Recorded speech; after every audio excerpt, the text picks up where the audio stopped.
بسم اللہ الرحمن الرحیم. اسی طرح ایک اور کویشچن تھا کمنٹ میں، لوگ روحانی سلسلہ میں کیوں آئیں، اس کی کیا ضرورت ہے؟ بہت ہی خاص سوال ہے یہ، انتہائی خاص سوال ہے.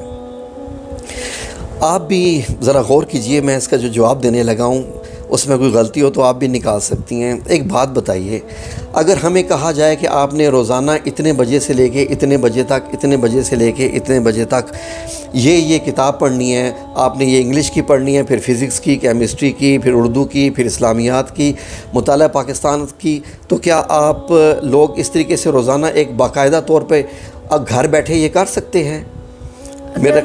اگر وہ پڑھ بھی لیں گے تو وہ میرے خیال میں سر کے اوپر سے گزر جائے گی، بہت ساری چیزیں کسی کے گائیڈ کیے بغیر سمجھ نہیں آتی. اب ہوتا کیا ہے ناظرین کہ روحانیت میں آنے سے کیا ہوتا ہے کہ آپ ایک کلاس میں ایڈمیشن لے لیتے ہیں. یہ آپ کا ایڈمیشن ہو جاتا ہے روحانی اسکول میں.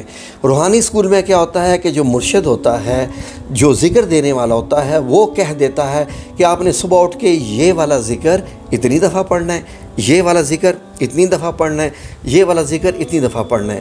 تو جو ذکر لینے والا ہوتا ہے وہ پھر پابندی محسوس کرتا ہے کہ جو مجھے ذکر دیے گئے ہیں اگر میں نے یہ نہ کیے تو شاید میرا کام نہیں ہوگا، کیونکہ وہ سمجھتا ہے کہ یہ ذکر کرنے سے میرا جو عمل ہے، جس عمل کے لیے میں یہ ذکر کر رہا ہوں، وہ مکمل ہوگا. تو اسی طریقے سے یہ جو ذکر دیے جاتے ہیں روحانیت میں، فار ایگزامپل جیسے میں نے اپنے ناظرین کو، آپ لوگوں کو جو ذکر دیا اللہ الصمد کا، تو میں نے آپ سے کیا کہا کہ جمعرات کے دن رائٹ آفٹر مغرب پریئر، جیسے ہی آپ مغرب کی نماز پڑھ چکے ہیں، آپ مصلی پہ بیٹھے ہیں، تو آپ نے سورہ اخلاص کا اللہ الصمد والا وظیفہ کرنا ہے. اب آپ کو جمعرات کا بھی انتظار رہے گا، مغرب کا بھی انتظار رہے گا، اور اس کے بعد پھر آپ کو معلوم ہوگا کہ یہ وقت سے لے کے یہ وقت ہے، اس دوران میں مجھے یہ ذکر کرنا ہے. یہ اپنے آپ کو پابند کرنے کے لیے، جیسے نماز کے اوقات فکسڈ ہیں، ہماری مرضی سے نہیں ہوتے.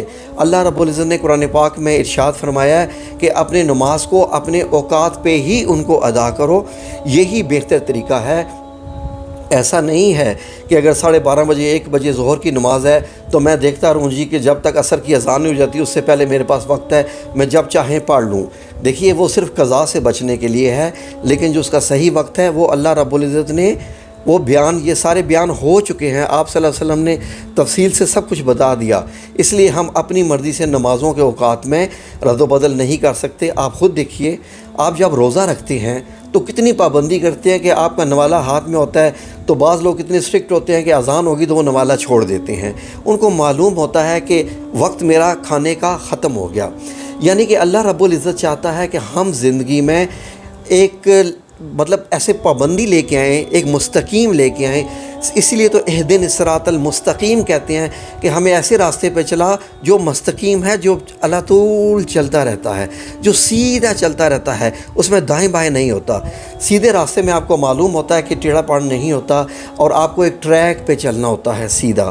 آپ اس کو دائیں بائیں اپنی مرضی سے فالو نہیں کر سکتے. اسی طریقے سے روحانیت میں آنے کے بعد جو ذکر آپ کو دیے جاتے ہیں، جب آپ دل سے کرتے ہیں، وقت کی پابندی کرتے ہیں، اس کے بعد اللہ رب العزت کی طرف سے آپ کو کچھ خواب آتے ہیں. ان خوابوں کو وہ ہمارے ساتھ آپ شیئر کرتے ہیں.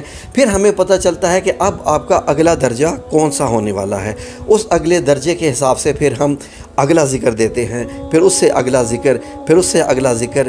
ہمارا جو گول ہوتا ہے اس میں، جیسے اسکول کالج میں پڑھ کے آپ لوگ ڈاکٹر انجینئر بنتے ہیں، لیکن روحانیت میں آنے کے بعد جو گول ہوتا ہے ہمارا، وہ کیا ہوتا ہے؟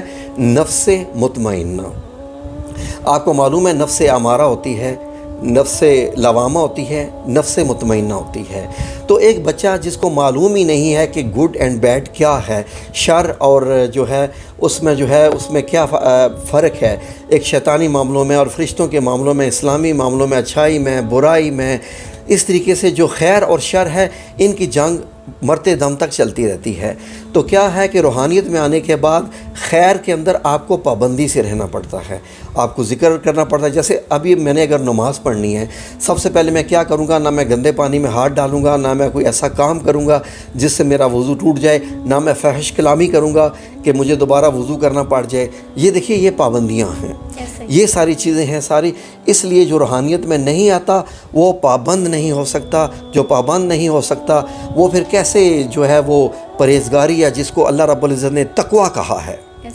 جی ہاں, جیسے افطاری کے وقت ہی ہمیں جو ہے وہ روزہ کھولنا ہوتا ہے, اس سے پہلے ہم نہیں کر سکتے تاکہ تم پرہیزگار بنو, یعنی تقویٰ اختیار کرو.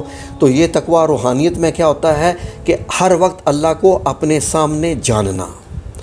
جو جان لے گا وہ اللہ کو پہچان لے گا, اپنے آپ کو پہچان لے گا, نفس مطمئنہ بن گیا تو بس اس کے لیے پھر آگے جنت ہی جنت ہے, اور اس کا راستہ تو ماشاءاللہ پھر سیدھا ہے. ماشاءاللہ بہت تفصیل سے آپ نے جواب دیا. میں امید کرتی ہوں کہ جس نے بھی کمنٹ میں یہ سوال کیا ہوا تھا انتہائی اس جواب سے وہ مطمئن ہو چکے ہوں گے. اور پھر بھی اگر کسی کے ذہن میں کوئی سوال آتا ہے تو آپ دوبارہ کمنٹ میں مزید سوالات کر سکتے ہیں.